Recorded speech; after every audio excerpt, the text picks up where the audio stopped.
우리가 계속해서 이제 하이델베르크 요리문답을 살피고 있습니다. 11주일부터는 우리가 사도신경의 예수님에 대한 고백을 살피고 있습니다. 크게 예수님에 대한 고백을 생각할 때에 두 부분으로 나눌 수 있는데요. 첫 번째 부분은 그분이 누구신가에 대한 가르침이고요. 두 번째 부분은 그분이 무슨 일을 행하셨고 행하고 계시고 또 행하실 것인가에 대해서, 그분의 사역에 대해서 말씀을 합니다. 그래서 11주일부터 13주일까지는 예수님께서 누구이신지를 살폈습니다. 그분이 구주이고 그리스도이시며 하나님의 독생자이며 주인이시다라는 것을 함께 살폈습니다. 그리고 14주일부터 지난주일까지 그분이 우리를 위해서 행하신 일이 무엇인지, 즉 과거에 그분이 하신 일이 무엇인지를 살폈고요. 오늘 말씀을 통해서는요, 지금 그분이 무엇을 하고 계시는가, 그리고 장차 그분이 무엇을 행하실 것인가에 대한 고백의 내용을 다루게 될 겁니다.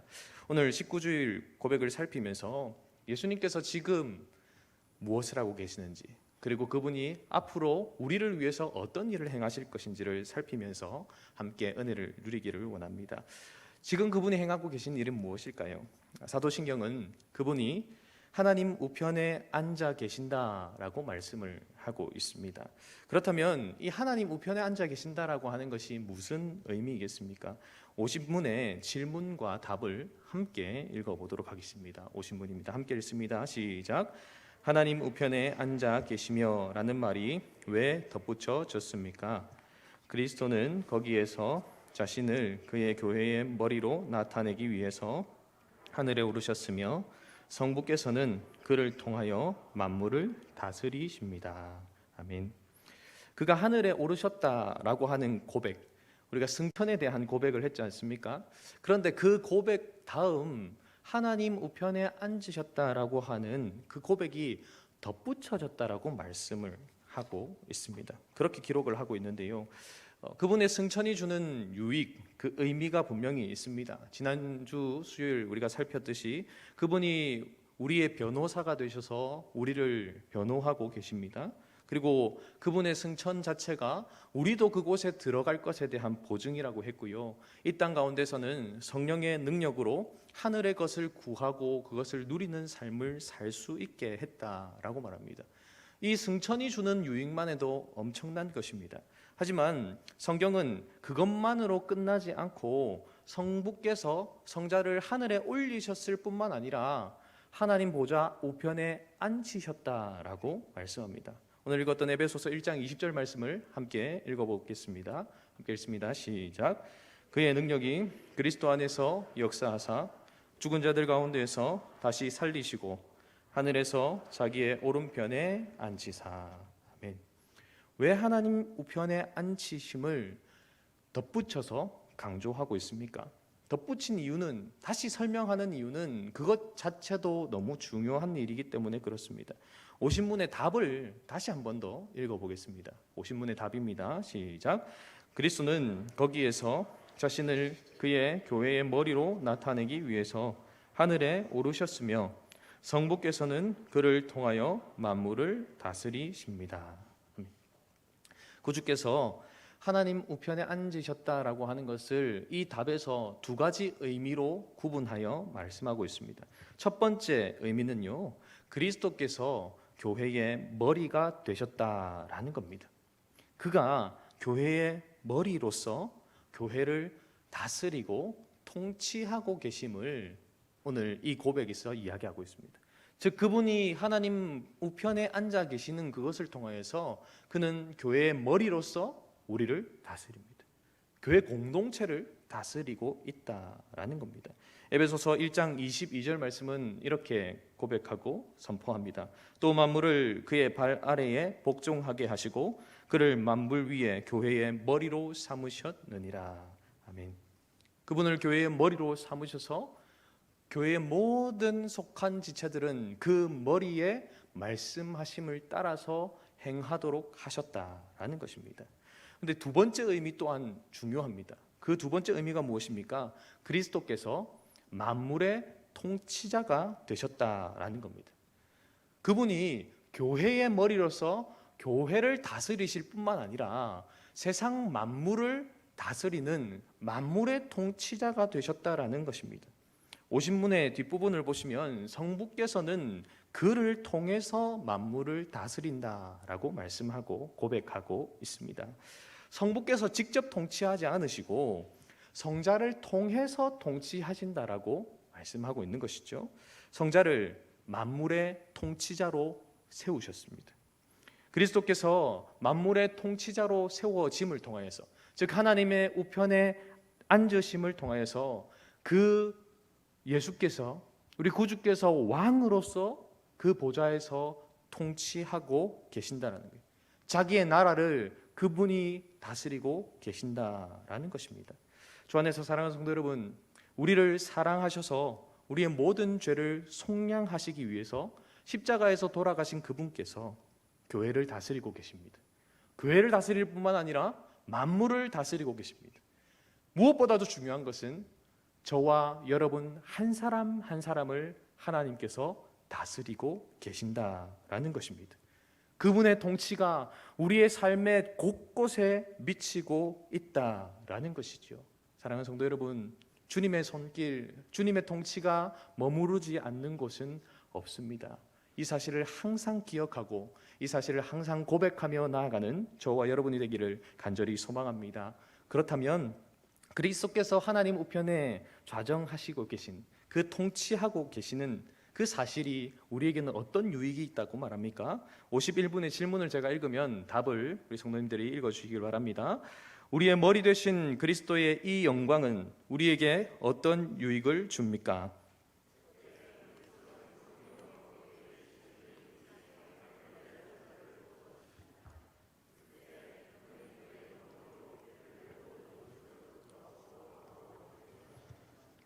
두 가지 유익에 대해서 말씀을 하고 있는데요. 첫 번째 유익을 뭐라고 합니까?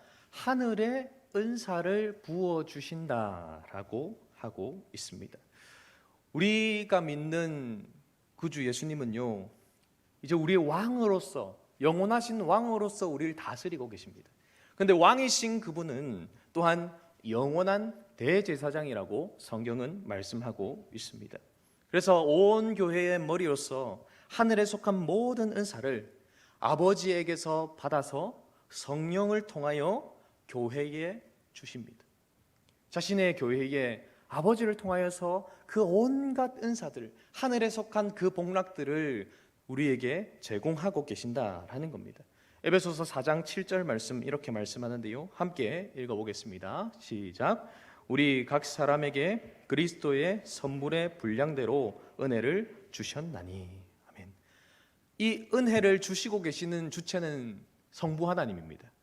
근데 성부 하나님께서 우리에게 은혜를 부어주시는데요, 누가 그것을 정하십니까? 그리스도께서 정하신다는 거예요. 다시 한번 4장 7절을 보여주시겠습니까?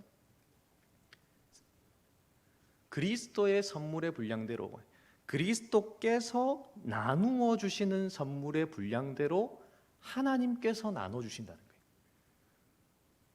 성부께서 내가 주고 싶다가 아니고요, 성자께서 정하신 그대로 성부께서는 우리에게 은혜를 선물로서 나누어 주신다라고 말씀합니다. 즉 성자께서 통치자로 계시면서 온갖 신령한 그 은혜와 은사와 복락들을 우리에게 나누어 주시기 위해서 성부께 하나님, 신흥교회 성도 누구누구에게 이 선물을 주십시오 하고 말씀하시면 성부께서 우리에게 그 은혜를 주신다라고 말씀하고 있는 것입니다. 필요한 자에게, 구하는 자에게 지금도 적절하게 주고 계신다고 말씀하고 있는 것입니다. 야고보서 1장 17절의 상반절에서는 이렇게 말씀을 하고 있습니다. 함께 읽어보겠습니다. 시작. 온갖 좋은 은사와 온전한 선물이 다 위로부터 빛들의 아버지께로부터 내려오나니. 아멘. 온갖 좋은 은사, 온전한 선물이 다 위로부터, 빛들의 아버지, 즉 우리 성부께로부터 내려오는데, 그 내려오는 그것을 주관하시는 분이 누구시냐면 성자 예수님이라고 말씀하고 있습니다. 주 안에서 사랑하는 성도 여러분, 이 선물을 구하고 누리고 잘 사용하는 저와 여러분이 될 수 있기를 간절히 소망합니다. 주님은 구하는 자에게 주십니다. 사랑하는 아버지께서 주십니다. 근데 성자께 우리가 그것을 구할 때에 성자를 통하여서 그것을 풍성하게 넘치도록, 누르고 흔들어 넘치도록 주신다고 약속하고 계십니다. 그렇게 우리는 이 은혜를 구해야 하는 것이죠. 두 번째 유익이 무엇이라고 합니까? 그분의 통치가 주는 두 번째 유익은 우리를 보호하고 보존하신다라는 겁니다. 예수님의 통치는 원수들로부터 자신의 교회를 지키신다라는 가장 확실한 보증입니다. 왜 그렇습니까? 그가 이기셨기 때문입니다. 이기신 그분께서 왕이 되셔서 다스리고 계십니다. 승리한 싸움을 우리는 싸울 수밖에 없는 존재가 되었다라는 것입니다. 시편 110편 5절에서 6절 말씀 이렇게 말씀을 하고 있습니다. 주의 오른쪽에 계신 주께서 그의 노하시는 날에 왕들을 쳐서 깨뜨리실 것이라. 문나라를 심판하여 시체로 가득하게 하시고 여러 나라의 머리를 쳐서 깨뜨리시며. 아멘. 왕의 통치를 가장 잘 보여주고 있는 시편인데요, 그가 우리의 대적으로부터 우리를 보존하시고 보호하신다는 겁니다. 자신의 교회가, 자신의 백성이 그 원수에게, 대적에게 짓밟히지 않도록 보호하시고 보존하는 역할을 왕께서 하고 계신다라는 것입니다. 그렇기에 우리가 해야 할 일은 무엇입니까? 그분이 가르치셨던 그 기도의 내용대로 우리는 기도를 오늘도 반복해야 합니다. 주여, 시험에 들게 하지 마시고 다만 악에서 구하소서라고 말입니다. 우리를 넘어뜨리려고 하는 유혹과 우리를 좌절하게 하려는 공격으로부터 보호해 주시기를 우리가 간구하며 나아갈 때에 왕이신 그분께서 우리를 다스리시고 우리를 보호하시고 보존하시는 그 은혜를 누리게 된다라는 겁니다. 주 안에서 사랑하는 성도 여러분, 우리 구주께서 우리의 삶을 다스리고 계십니다. 교회의 머리로서, 만물의 통치자로서 다스리고 계십니다. 그 통치 가운데에 하늘의 은사와 우리를 보호하시고 보존하시는 그 은혜를 간구함으로 그것을 마음껏 누리는 저와 여러분의 삶이 될 수 있기를 간절히 소망합니다. 우리가 누릴 뿐만 아니라 무엇보다도 이 여름 우리가 해야 될 것이 무엇입니까? 이 여름 우리의 자녀가, 다음 세대가 그분의 통치를 고백하고 경험할 수 있도록 우리가 기도해야 합니다. 주일 들었던 말씀처럼, 교사원 신예배 때 들었던 말씀처럼 기도의 군부를 계속해서 떼주셔야 합니다. 그래야 아이들이 은혜를 누릴 수 있는 겁니다. 하나님, 우리 아이들도 내가 통치자로 고백하는 그분을 왕으로 통치자로 고백하게 하옵소서 기도해야 되는 겁니다. 그뿐만 아니라 하늘의 은사를 경험하고 그분의 보호하심 가운데에서 승리하는 삶으로 나아가기를 우리가 그 아이들을 위해서 기도해야 한다라는 것입니다. 사랑하는 성도 여러분, 이 여름 무더운 날씨보다 더 뜨겁게 우리 다음 세대들을 위해서 기도할 수 있기를 간절히 소망합니다. 그래서 이 여름이 지나고 우리 교육부서의 아이들이 고백 가운데에 주님이 나의 왕이십니다. 주님이 나의 통치자이십니다. 그분이 나에게 은혜를 베풀어 주시고 내 삶 가운데에 보호하시고 보존하시는 능력들을 허락하고 계십니다 라고 하는 그 입술의 고백이 넘쳐나는 이 여름 되기를 주님의 이름으로 소망합니다. 자, 그렇다면 지금까지 살핀 것은 예수님께서 지금 무엇을 하고 계시는가에 대해서 살폈습니다. 다스리고 계신다라는 것이죠. 그 다스림을 통하여서 우리는 하늘의 온갖 복락과 그분의 보호와 보존을 누린다라는 것을 배웠습니다. 그렇다면 그분이 앞으로 행하실 일은 무엇일까요? 52문이 그 행하실 일을 가르치고 있는데요, 52문의 질문과 답을 함께 읽어보겠습니다. 조금 긴데요, 함께 읽어보겠습니다. 시작. 그리스도께서 살아있는 자들과 죽은 자들을 심판하러 오실 것은 당신에게 어떠한 위로를 줍니까? 내가 어떠한 슬픔과 핍박을 당하더라도 전에 나를 대신하여 하나님의 심판대 앞에 서시사 내게 임한 모든 저주를 제거하신 바로 그분이 심판자로서 하늘로부터 오시기를 머리 들어 기다립니다. 그가 그의 모든 원수들, 곧 나의 원수들은 영원한 멸망으로 형벌하실 것이며 나는 그의 택함을 받은 모든 사람들과 함께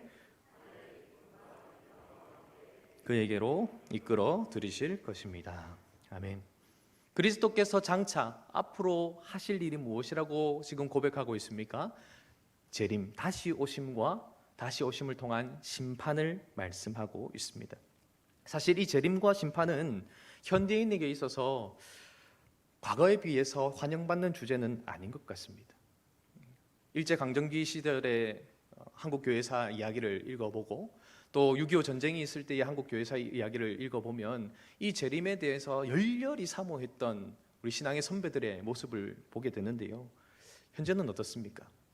과거에 비해서 이 예수님의 다시 오심을 사모함이 많이 식은 것은 아닌가 생각합니다. 왜 그럴까 생각해 보면 과거에 비해서 삶이 너무 윤택해졌기 때문은 아닌가 싶습니다. 그뿐만 아니라 이 땅에서의 삶에 우리의 시선이 너무 고정되어 있기 때문은 아닌가 싶습니다. 사랑하는 성도 여러분, 우리의 관심이 덜 가는 주제이지만 우리가 확실히 기억해야 되는 것은 재림과 심판이 분명히 다가오고 있다는 겁니다. 지금 말씀을 듣고 예배를 드리는 이 시간에도 시간이 착착착 가는 이 시간, 주님의 재림은 조금씩 가까워 오고 있다라는 겁니다. 우리 구주께서 요한계시록 22장에서 3번에 걸쳐서 내가 속히 오리라 말씀하십니다. 그리고 마지막에는 진짜 내가 속히 올 거다 라고 덧붙여서 강하게 힘주어 말씀합니다. 그가 반드시 오실 것입니다. 그렇게 우리는 이 사실을 분명히 믿고 고백해야 하고, 고백할 뿐만 아니라 그분의 다시 오심을, 그리고 그분의 심판을 사모해야 한다라는 겁니다. 그분이 다시 오시는 이유가 뭡니까? 심판 때문에 그렇습니다. 근데 이 심판이라는 단어는 성경적 개념으로 옳고 그름을 분별하는 것입니다. 뭔가 판단해서 결정을 내리고 탕탕탕 뭔가 처벌을 하는 것, 그것 이전에 옳고 그름을 먼저 가리는 것이 심판의 핵심적인 개념입니다. 옳은 것은 옳다고 판단하고요, 악한 것은 악하다고 판결을 하는 것, 그것이 심판이라는 겁니다. 우리 주님이 다시 오시는 그날 이 일이 정확하게 이루어질 것입니다. 세상에서는 악한 일을 행했으나 무죄 선고를 받는 일도 있습니다. 세상에서는 악을 행하지 않았는데도 불구하고 유죄 판결을 받는 일들도 있습니다. 억울한 일이겠죠. 하지만 마지막 때 그분이 심판하러 오신 그날은 옳은 것은 옳다고, 그른 것은 그르다고 정확하게 판결이 이루어질 것입니다. 우리 구주께서 그날 오셔서 모든 잘못된 것을 바로 잡으실 것입니다. 사랑하는 성도 여러분, 하지만 우리가 이 땅을 살아가는, 그분이 다시 오실 때까지 살아가는 우리의 삶이 녹록지 않지 않습니까? 이 땅에서 그분의 통치 가운데 사는 것, 모든 슬픔과 어려움이 비껴가는 삶이 아닙니다. 그분의 통치를 고백하면서 살면 그분이 보호해 주시고 보존해 주시기 때문에 슬픔도 없어야 될 것 같고 어려움도 없어야 될 것 같습니다. 핍박이 없어야 될 것 같습니다. 그분의 주권을 인정하기 때문에 문제를 만나면 안 될 것 같습니다. 하지만 문제를 만납니다. 슬픔을 당하고 또한 때로는 예수 믿음으로 인하여서 박해를 당할 때도 있습니다. 삶의 자리에서 오늘 요리문답에서 말하고 있는 그 슬픔과 박해를 경험합니다. 이 요리문답에서 말하고 있는 슬픔은 억울함이라고 번역을 하는 것이 좀 더 정확하다고 생각합니다. 예수님을 믿기 때문에 겪게 되는 억울한 일들이 있으시지요. 예수 안 믿으면 그렇게 억울할 거 아닌데 예수 믿기 때문에 손해봐야 되고 예수 믿기 때문에 내려놓아야 돼서 억울한 것들이 있지 않습니까?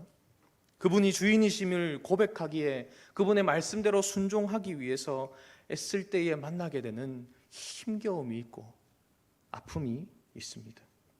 그래서 52문의 답 첫 부분에서 이렇게 말합니다. 내가 어떠한 슬픔과 핍박을 당하더라도, 어떠한 억울한 일과 힘겨움을 당하더라도 라고 말하고 있습니다. 그러한 것이 있지만 그분이 다시 오실 때에, 그분이 심판하러 오실 그때에 위로가 있을 것이라고 말씀하고 있습니다. 어떤 위로입니까? 첫 번째 위로의 사실은 심판자가 내게 임한 모든 저주를 제거하신 분이라는 사실입니다. 억울함과 고통과 문제가 있다 하더라도 마침내 이 모든 것에 관한 옳고 그름을 판단하실 심판자가 있는데, 그 심판자가 누구라는 겁니까? 내가 받아야 될 그 모든 저주를 대신 받으신 분이 심판자로 오신다는 겁니다. 대신 다 받았기 때문에 우리를 향하여서 뭐라고 얘기하신다는 겁니까? 옳다고 말씀하실 거라는 겁니다. 왜요? 그분이 다 치르셨으니까. 우리가 받을 것이 아무것도 없습니다. 그가 대신 다 받으셨습니다. 그분이 우리를 너무나도 잘 알고 계십니다. 그가 오셔서 우리가 그분 앞에 섰을 때에 어찌 보면 우리의 삶을 보면 옳은 것 없는 것 같지 않습니까? 예수 믿는다고 하면서도 여전히 죄 때문에 허덕허덕거리고 힘겨워하고 억울한 일을 당할 때마다 하나님 왜 이랍니까? 라고 할 때가 있지 않습니까? 하지만 주님 말씀합니다. 그런 우리를 향하여서, 그런 우리가 그분 앞에 섰을 때 네가 오라, 너는 의로워, 주님 그렇게 말씀하실 겁니다. 이것이 그분의 심판이 주는 첫 번째 위로입니다. 우리가 한 것 아무것도 없습니다. 예수 믿고 나서도 우리가 그분에게 고백할 수 있는 것은 나는 주님 무익한 종일 따름입니다. 마땅히 행할 것밖에 한 것 없고, 아니 마땅히 행해야 할 것조차도 제대로 한 것이 없는 존재입니다 라고 고백할 것밖에 없는 것이 우리이지 않습니까? 그런데 그런 우리를 주님은 만나셨을 때에 넌 의로워, 넌 괜찮아, 왜? 넌 내 거니까, 내가 너를 의롭게 했으니까 라고 말씀하실 것이라는 겁니다. 사랑하는 성도 여러분, 이 은혜가 저와 여러분에게 이미 임했습니다. 그리고 장차 그분 앞에 섰을 때에 완전히 임할 것입니다. 이 사실이 저와 여러분의 녹록지 않은 삶 가운데 위로가 되기를 주님의 이름으로 소망합니다. 두 번째로 어떤 위로가 주어집니까? 나의 원수들은 영원한 멸망으로 형벌하실 것. 그것이 우리에게 위로입니다.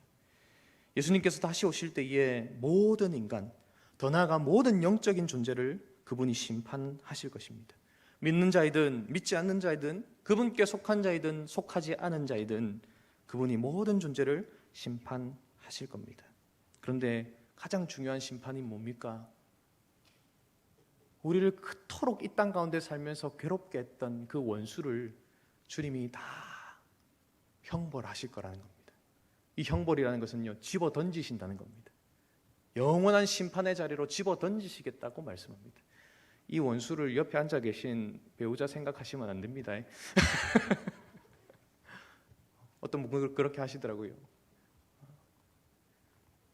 평생 왼수라고. 그분 그런 존재가 아니라 이 땅을 우리가 살아가면서 우리가 예수님 닮지 못하게 만들고 그렇게 괴롭히는 그 악한 존재, 그 존재를 심판하실 겁니다. 그 존재가 더 이상은 우리를 괴롭히지 못하도록 영원한 형벌 가운데로 집어 던지실 것입니다. 그렇기에 우리는 그것으로 인해서 위로를 얻게 되는 겁니다. 지금은 그 존재 때문에 얼마나 괴롭습니까? 그 존재에게 사로잡혀서 살아가고 우리를 힘겹게 만드는 사람들 때문에 얼마나 괴롭습니까? 하지만 마지막 때에 그분이 그 존재를 형벌 가운데로 내던지셔서 더 이상 우리를 어찌하지 못하도록 만드실 것입니다. 이 사실을 기억하십시오. 마지막으로 우리에게 이 심판이 주는 위로가 무엇입니까? 나는 그분의 백성과 함께 하늘의 기쁨과 영광으로 이끌어질 것이라는 사실입니다. 그 악한 존재, 우리 원수는 저 불못으로 던져질 겁니다. 그런데 나는 어떻습니까? 나는 그분이 택하신 모든 자들과 함께 하늘의 기쁨과 영광을 누리게 됩니다. 우리가 당했던 그 억울함이 더 이상 억울함이 아니게끔 하신다는 겁니다. 우리가 당했던 그 박해가 더 이상은 박해가 아니게 하신다라는 겁니다. 저 안에서 사랑하는 성도 여러분, 지금 우리가 비록 땅을 버타며 살고 있습니다. 하지만 우리는 이미 하늘의 속한 자들입니다. 땅을 살며 억울한 일을 겪기도 합니다. 하지만 사랑하는 성도 여러분, 우리 목사님께서 늘 말씀하시듯이 우리 인생의 마지막은 아름답게 될 것입니다. 그 억울함이 억울함으로 끝나지 않을 겁니다. 우리 아버지의 너른 품이 우리를 기다리고 있습니다. 우리가 그 너른 품에 안길 때에 그분이 우리의 억울함을 다 풀어주실 것입니다. 그 억울함이 변하여 우리 속에서 샘솟는 기쁨이 넘치도록 하실 것입니다. 우리의 상처가 변하여 영광이 되도록 하실 것입니다. 그분의 품에 안기는 그 순간 그토록 억울했고 그토록 힘겨웠고 그토록 괴로웠던 것이 눈 녹듯 녹아지고 새롭게 다가오는 것을 경험하게 될 것입니다.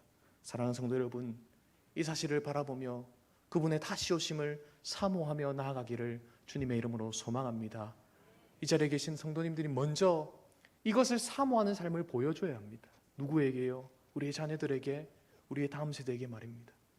우리가 계속해서 땅만 쳐다보고 땅에 속한 것을 쫓아서 사는 것을 보여주면 우리의 자녀들은 저것이 옳구나 하고 따라갈 수밖에 없습니다. 하지만 우리가 그것을 쫓아가는 것이 아니라 정말 앞으로 우리에게 장차 주어질 것을 사모하며 살아가는 것을 보여줌을 통하여서 이 땅의 것이 영원한 것이 아니다, 이 땅의 것을 사모하며 사는 것이 아니라 영원한 것을 사모하며 살아가야 된다라는 것을 우리의 삶으로 우리의 자녀들에게, 우리의 믿음의 다음 세대에게 보여줌을 통하여서 그들이 10년 후, 20년 후, 50년 후, 100년 후에도 신은교회라는 이름으로 그 주님께서 다시 오실 그때까지 이 자리를 그득그득하게 채우게 만들어야 한다라는 것입니다. 사랑하는 성도 여러분, 우리가 먼저 사모합시다. 우리가 아파트값, 내 통장의 재산, 그것 신경 쓰는 것 아니라 주님이 다시 오실 그날 내게 주실 그 놀라운 영광스러움과 그 은혜를 사모하며 그 사모함을 우리의 자녀들에게 흘려보내므로 그들도 이 사실을 사모하고 정말 하늘에 속한 자로 사는 그 은혜를 누리며 나아갈 수 있도록 그렇게 보여주는 저와 여러분이 되기를 주님의 이름으로 소망합니다.